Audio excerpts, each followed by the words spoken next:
Shalom, selamat sore menjelang malam. Bapak Ibu Saudara yang dikasihi Tuhan di rumah masing-masing. Kita bertemu kembali di ibadah renungan tengah minggu. Dan RTM tengah minggu ini sangat bermanfaat bagi kita semua. Tujuannya adalah supaya kita bertumbuh bersama dan semakin mengenal Tuhan. Mari jemaat Tuhan yang dikasihi Tuhan, kita bersyukur buat pengorbanan Tuhan untuk hidup kita semua. Kita siapkan hati kita dan kita mau berdoa. Bapa yang setia, yang kami muliakan di dalam nama Tuhan Yesus, kami bawa ibadah RTM sore malam hari ini kepada Tuhan. Biar nama Tuhan saja yang dipermuliakan. Dan kami rindu dalam RTM ini menyenangkan hati-Mu. Kami percaya Tuhan melawat kami, baik yang ada di sini maupun jemaat yang ada di rumah, yang mengikuti ibadah RTM. Terima kasih Tuhan, mari urapi kami semua. Di dalam nama Tuhan Yesus kami mengucap syukur dan kami berdoa. Mari sama-sama kita katakan amin. Haleluya. Mari sama-sama kita naikkan pujian penyembahan ini. Bukan dengan barang fana. Tuhan Yesus membayar dosa kita.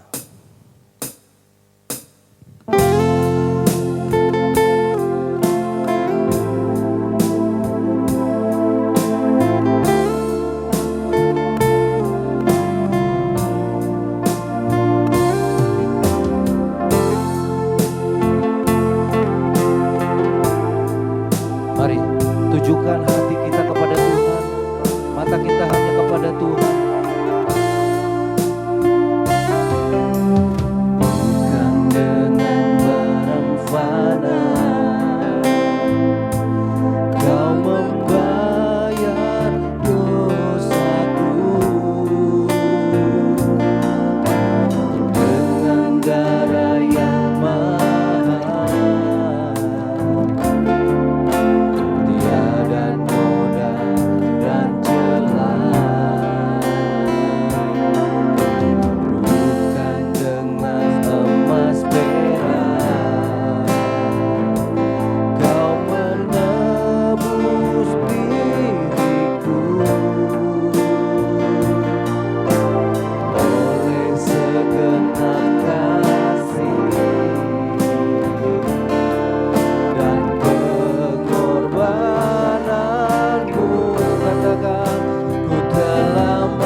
kepadamu Tuhan.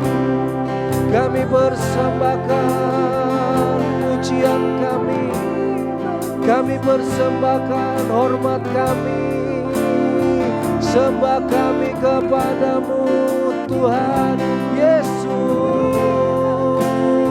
Engkau yang telah menebus kami dari cara hidup kami yang lama dan menjadi hidup yang baru. Haleluya.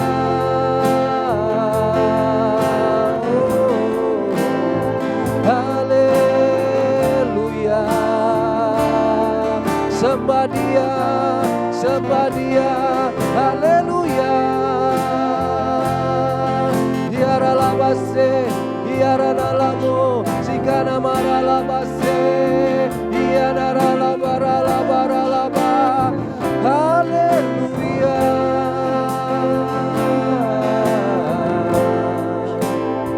Amin. Mari sama-sama kita katakan sekali lagi. Ku telah mati dan tinggalkan cara hidupku yang lama, karena semuanya sia-sia. Semuanya sia-sia dan tak berarti lagi. Hidup ini ku letakkan pada mezbah-Mu Tuhan. Jadilah padaku seperti yang Kau ingini. Jadilah seperti yang Kau ingini. Oh, jadilah Tuhan, jadilah padaku seperti yang Kau ingini. Amin Tuhan.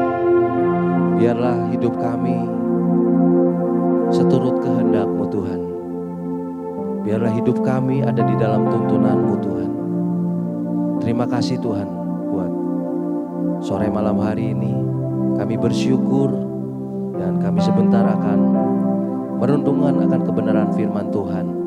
Biarlah firman-Mu boleh memberkati kami semua dan Kau berfirman bagi kami.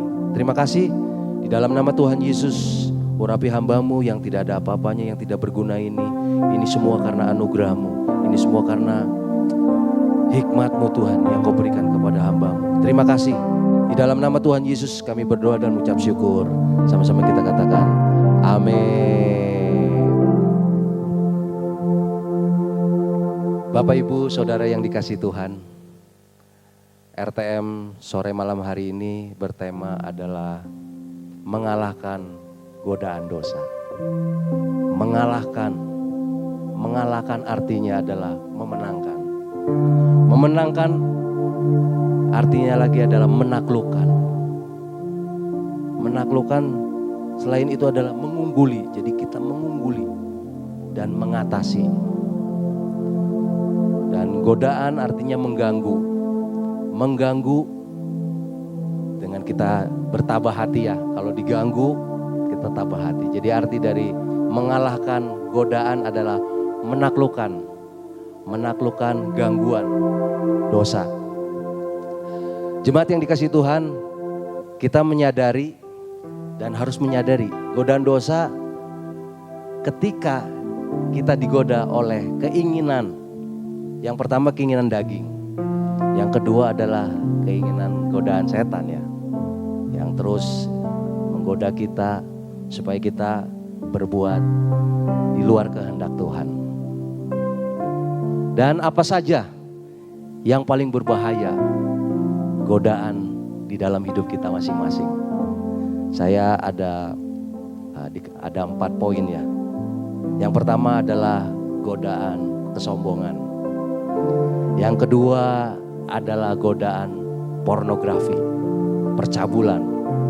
Yang ketiga adalah godaan iri hati. Dan yang keempat adalah dendam. Jadi ada 4 godaan ini. Sebenarnya banyak, tapi karena waktu terbatas, hanya 4 saja yang mari kita bahas bersama-sama. Ada godaan kesombongan, godaan pornografi, godaan iri hati, dan godaan dendam. Karena sakit hati kita dendam, kita gak bisa memaafkan. Itu kadang-kadang menggoda kita. Kalau ketemu orangnya, waduh. Tapi nah itulah cara kita menangkan dendam itu. Amin Bapak Ibu Saudara. Dan kiranya 4 poin ini kita bahas bersama-sama. Dan sebagai ayat firman Tuhan yang akan kita baca pada malam hari ini, sebelumnya Galatia 5. Galatia 5.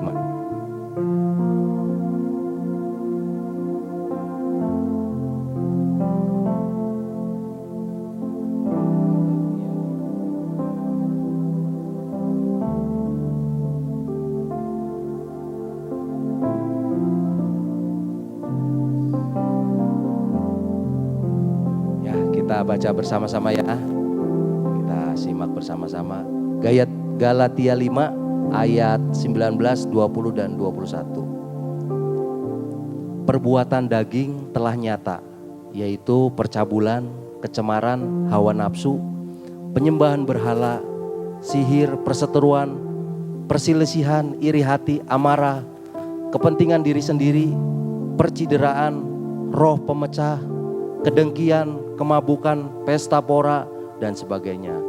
Terhadap semuanya itu kuperingatkan kamu seperti yang telah kubuat dahulu, bahwa barang siapa melakukan hal-hal yang demikian, ia tidak akan mendapat bagian dalam kerajaan Allah. Jadi saya simpulkan ada 4 poin yang ini, yaitu kesombongan, percabulan yaitu pornografi, dendam, iri hati ada di sini. Jadi diambil 4. Nah, kesombongan adalah tidak bisa melihat orang lebih dari diri kita. Ya, contoh seperti itu ya. Jadi kita melihat orang yang lebih maju, yang lebih ini, kita wah, nggak mau kalah. Kesombongan juga bisa berarti memandang orang rendah. Jadi suka menganggap orang remeh, nah itu sombong. Dan suka membanding-bandingkan. Makanya kadang-kadang kita suka membanding-bandingkan, kok ini begini, saya kok begini-begini. Nah itu sombong. Jadi kesombongan itu tidak perlu modal, saudara.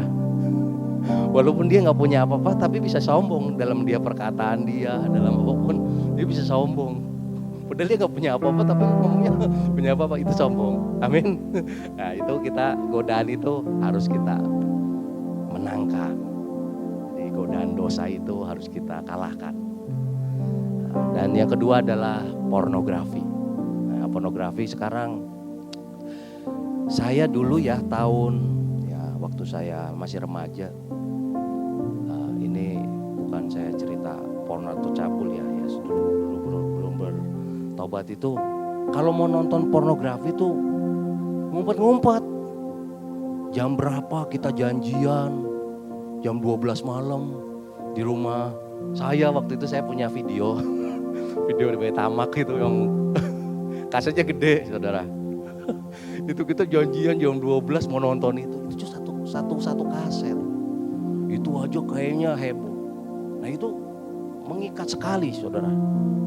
Kadang-kadang teman-teman bisa sampai, saya nanti besok pinjam yang lebih bagus. Nah itu, saudara. Nah sekarang ini yang zaman sekarang lebih modern. Kadang-kadang kita gak kepengen seperti itu, tiba-tiba muncul. Kadang-kadang di WA kita yang di grup, teman-teman lama, ngirim film yang seperti itu. Kita mau nonton atau kita mau abaikan? Nah itu, ya ini mah real. Saya gak mau nafi, saya juga suka. Ada kadang, ada kiriman film seperti itu. Tapi ya gimana? Kita mau tonton atau mau kita langsung hapus, itu pilihan dalam kehidupan kita masing-masing. kita kalahkan. Karena itu mengikat dan akan kecanduan. Karena saya bisa ngomong gini karena ya sama, saya dulu kecanduan nonton seperti itu. Ya, yang pornografi seperti itulah. Kita harus kalahkan. Dan yang ketiga adalah iri hati.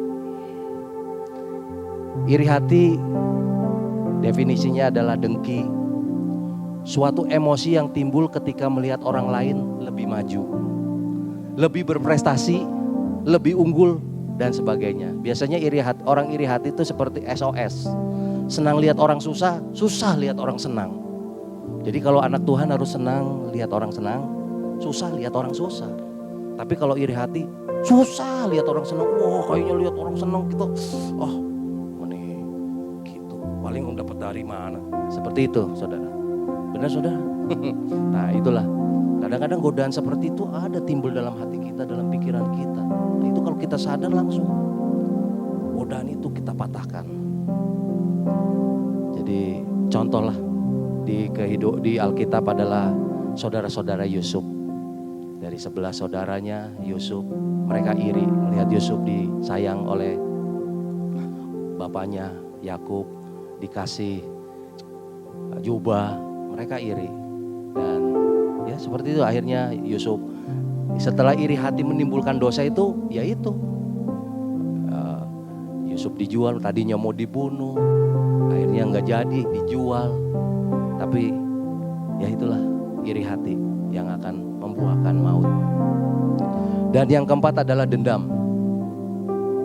Dendam adalah definisinya tidak bisa mengampuni. Perasaan ingin membalas karena rasa sakit hati. Kadang-kadang kalau kita tersakiti, pengennya balas.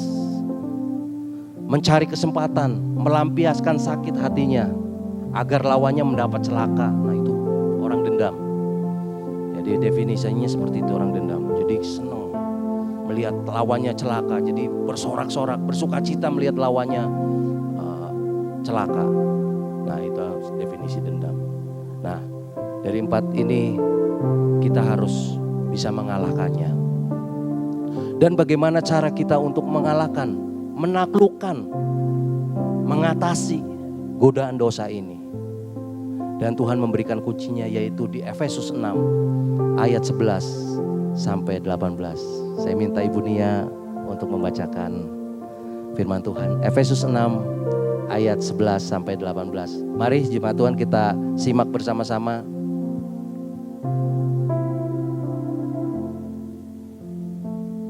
Efesus 6 ayat 11 sampai 18. Kenakanlah seluruh perlengkapan senjata Allah supaya kamu dapat bertahan melawan tipu muslihat iblis. Karena perjuangan kita bukanlah melawan darah dan daging, tetapi melawan pemerintah-pemerintah, melawan penguasa-penguasa, melawan penghulu-penghulu dunia yang gelap ini, melawan roh-roh jahat di udara.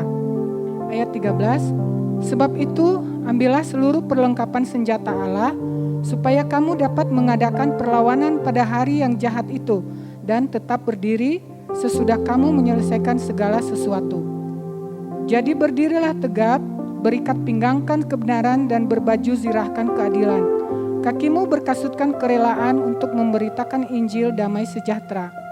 Dalam segala keadaan, pergunakanlah perisai iman, sebab dengan perisai itu kamu akan dapat memadamkan semua panah api dari si jahat.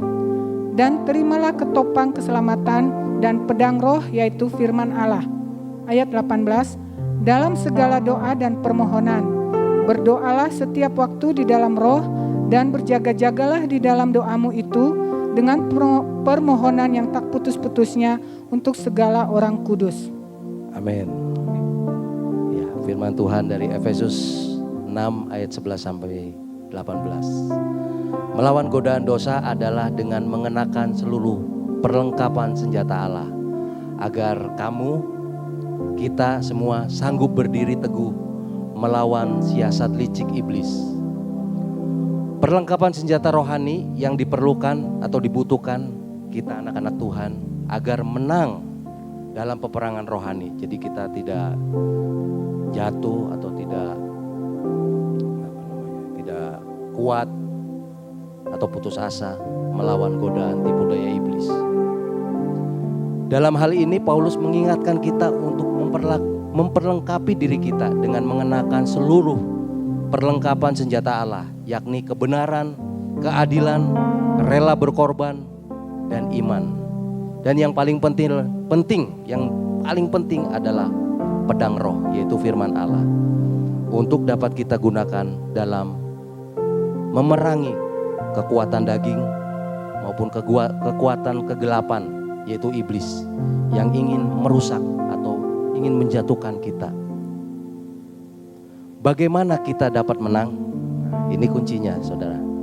Nah, ini terakhir di ayat 18 ya kuncinya. Kuncinya di ayat 18 saya bacakan. Dalam segala doa dan permohonan berdoalah setiap waktu di dalam roh, dan berjaga-jagalah di dalam doamu itu dengan permohonan yang tak putus-putusnya untuk segala orang kudus. Jadi kuncinya adalah kita senang berdoa, karena doa itu hubungan. Doa itu kita sedang berjaga-jaga. Berdoa itu kita sedang connect intim sama Tuhan. Jadi kalau HP mah kita terus dicas, jadi kita kuat. Doa itu memberikan kekuatan. Doa itu memberikan harapan. Dan doa itu menghasilkan keajaiban dan mujizat. Amin, Bapak Ibu Saudara. Nah, jadi kuncinya kita menang dari godaan dosa, nggak ada yang lain selain kita suka berdoa, suka baca firman, itu ketopong tadi pedang roh, yaitu firman Allah. Kita suka baca firman, itu membuat kita kuat, membuat kita beresponnya positif. Ya seperti waktu Tuhan Yesus dicobai itu, waktu habis puasa 40 hari. Bagaimana dia mengalahkan iblis dengan firman Tuhan. Ada yang tertulis, ada yang tertulis, ada yang tertulis. Seperti itu. Amin Bapak Ibu Saudara.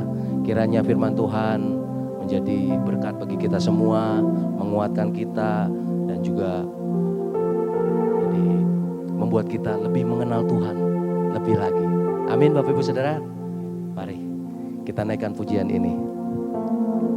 Biar Tuhan sentuh hati kita semua. Tuhan rubah kita semua menjadi baru.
Kau selalu memberi rancangan terbaik oleh karena kasih.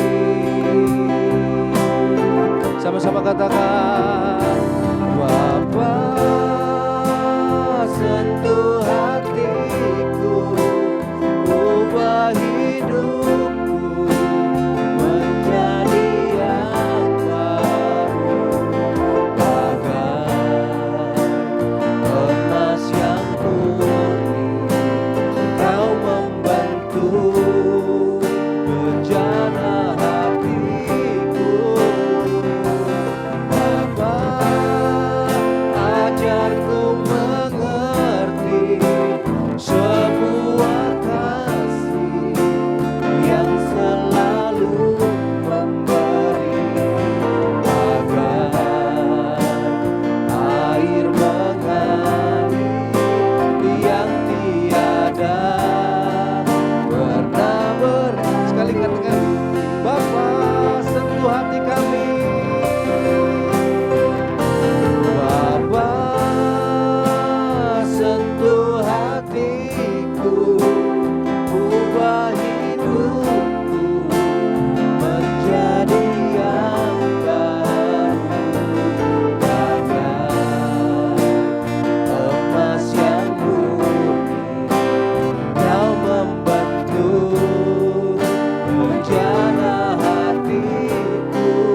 bagai air mengalir, bagai air mengalir yang tiada pernah berhenti.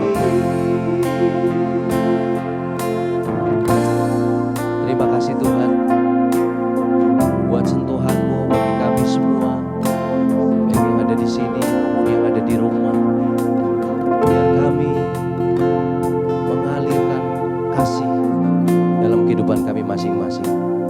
Terima kasih buat firman-Mu supaya kami menang di dalam godaan dosa ya Tuhan.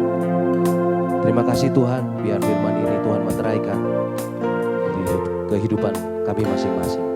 Terima kasih. Sebentar kami akan akhiri RTM malam hari ini. Kami berdoa Tuhan memberkati Engkau dan melindungi Engkau.